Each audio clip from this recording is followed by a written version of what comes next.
تو دیکھیں عزیزان محترم، انسان کی کامیابی کا پہلا راز جو ہے نماز فجر ہے، جس کی ہم کوئی بھی پرواہ نہیں کرتے، جس کے بارے میں ہم کچھ بھی نہیں سوچتے، جس کی پلاننگ میں نماز فجر نہیں ہے، کیا بھلا وہ بھی انسان کامیاب ہو سکتا ہے؟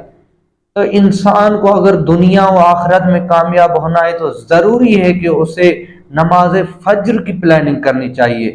پورے دن کی تو پلاننگ کر رہا ہے، سوچ رہا ہے کہ صبح کو اٹھوں گا، ناشتہ کروں گا، ناشتہ کرنے کے بعد فلاں کام کروں گا، فلاں کام کروں گا، یہ دنیا کا کام ہے جس کے لیے وہ فکر مند ہو رہا ہے۔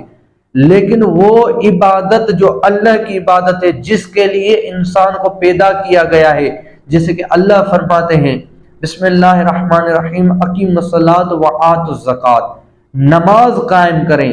انسان کو بارہا اللہ نے یہی فرمایا ہے کہ نماز قائم کریں۔ اگر ہم نماز نہیں پڑھتے تو ہمیں کامیابی کہاں سے ملے گی؟ مطلب کہ میں ان دوستوں کو بتانا چاہتا ہوں کہ دنیا اور آخرت میں اگر تم کامیاب ہونا چاہتے ہو تو دن کی پلاننگ کرو، اس پلاننگ میں نماز فجر ضروری ہے۔